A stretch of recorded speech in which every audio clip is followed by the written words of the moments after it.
Good morning and welcome to Let's Talk Health. It's nice to be back with you again. My name is Denise Fawcett. I'm a certified nutritional counselor and health specialist with A+ Nutrition for Life. Make sure that you follow us on Facebook, subscribe to our YouTube channel so that you can stay up to date on future broadcasts as we move through our series on gut health and into the next series. Also, that will give you access to our video library. That way, if you've missed any of the previous teachings, you can go ahead and take a look at that as well. Now, last week we began talking about gut health and the importance of your gut. We talked about some of the symptoms to look for to see that you have issues with your gut. And it turns out that about 80% of us actually do have gut issues. Now, we learned last week that the gut involves several different organs that need to work together along the way, and they each have a task that they have to perform.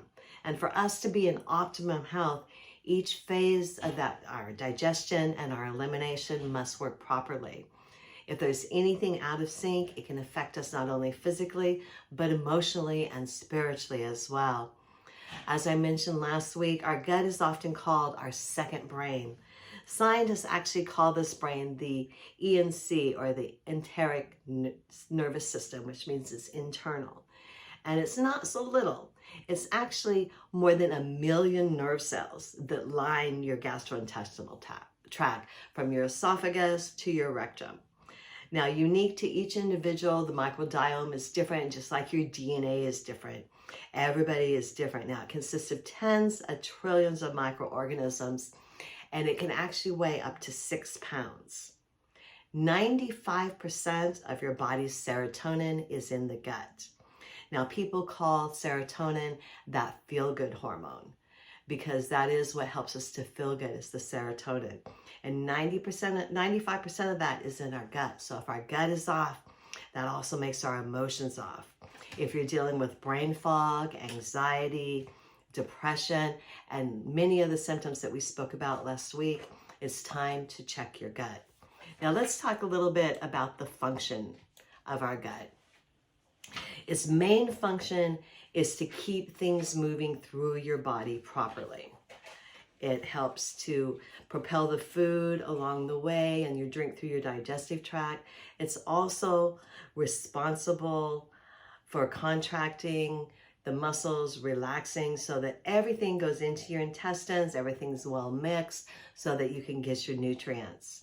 In addition to that, your gut also controls your blood flow, your mucus secretions, and it also plays a huge role in the function of your immune system.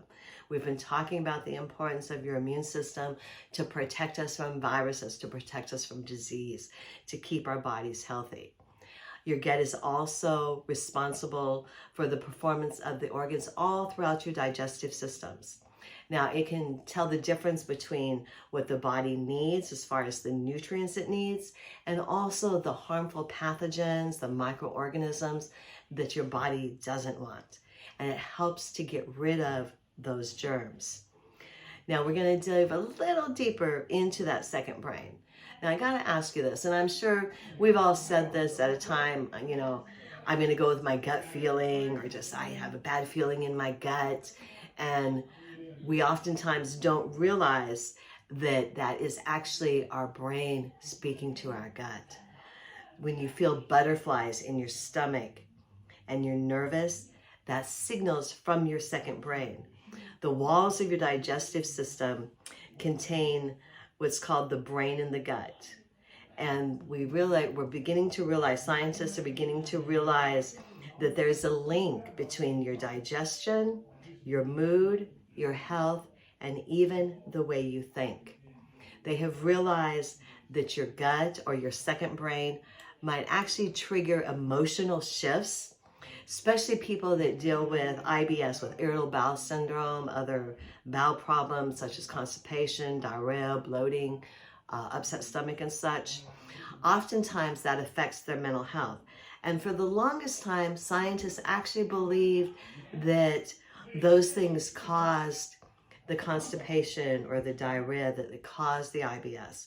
But now they're starting to look at it the other way around, that they're getting a new understanding of how your microbiome works, and an understanding of how it works with your brain, how it affects your behavior, how it affects emotions.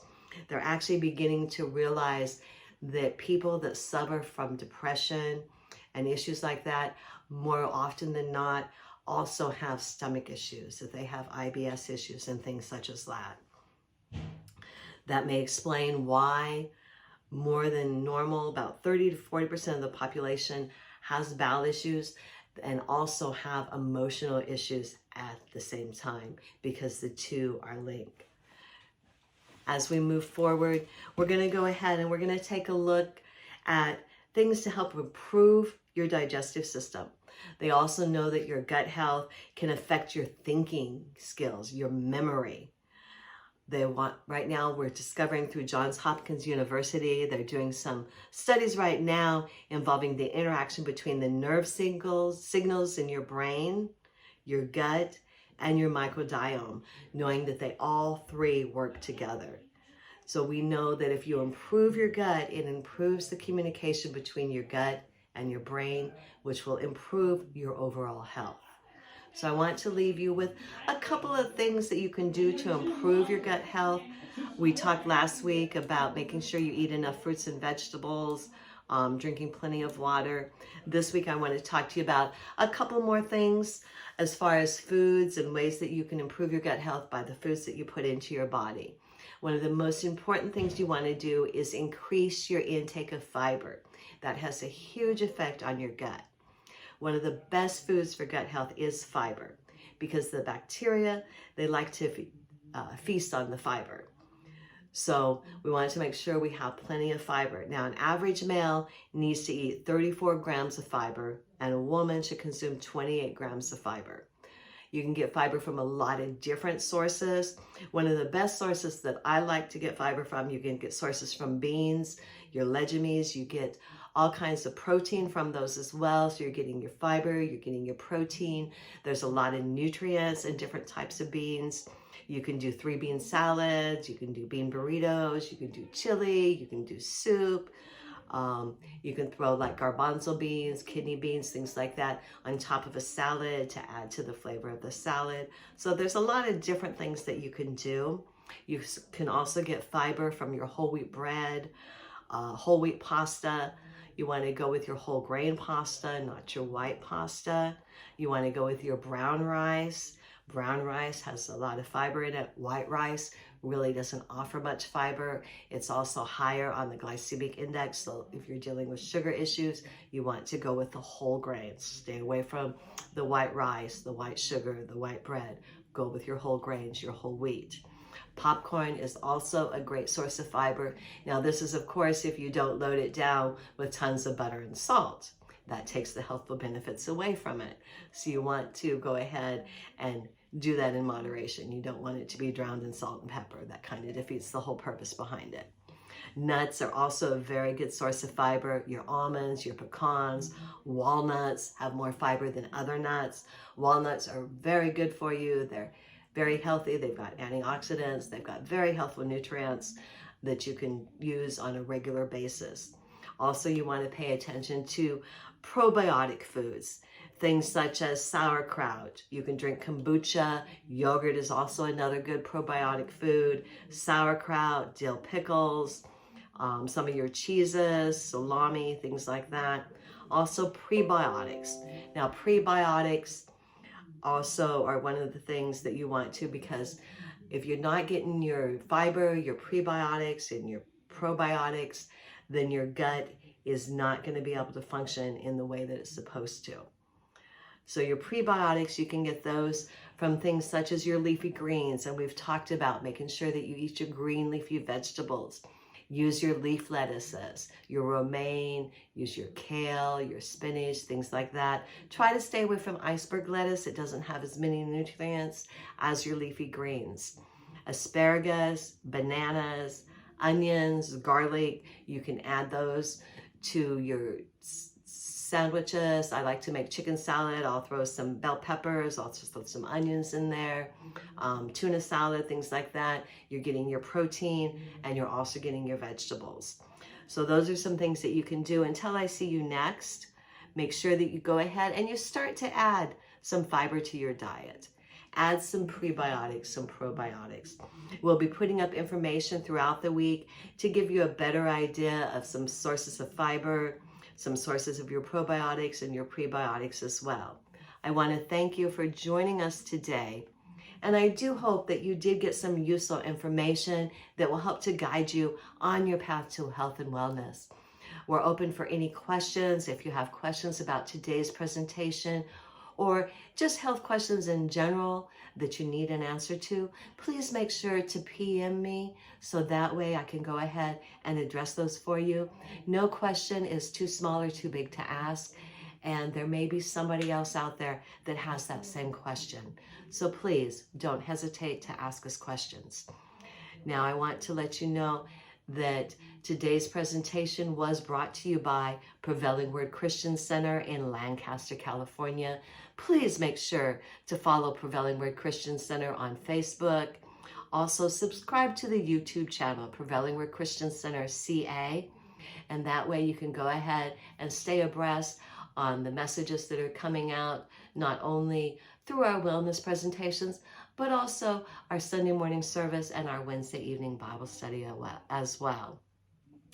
We do encourage you to go to our website, prevailingwordchristiancenter.org, and sign up for our newsletter. That way you can stay abreast of any activities that the church has coming up. We have Thanksgiving coming up. We have some events going for that as well. So you will want to go ahead and take a look at our newsletter. We want to invite you to join us for Sunday service at 11 o'clock and Wednesday night Bible study at 6:30. You can join us on our YouTube channel, Prevailing Word Christian Center CA. Also, we are limited seating in our sanctuary. We are following all COVID guidelines. You will be asked to wear a mask, sanitize upon entry into the sanctuary, as well as have your temperature taken, and you will be asked to social distance while in the sanctuary. We do invite you to join us either in person or online at Sunday services at 11 and Wednesday evenings at 6:30. Until then, I want to tell you, God bless you, and I hope that you are looking to improve your health, not only physically, but emotionally and spiritually as well. Our bodies need all three, not just one. I want to leave you with one final thought. This comes from the book of 3 John, chapter 1, verse 2. Beloved, I wish above all things that thou might prosper and be in good health, even as your soul prospers. Until next time, thank you for joining us. God bless you, and I hope to see you again.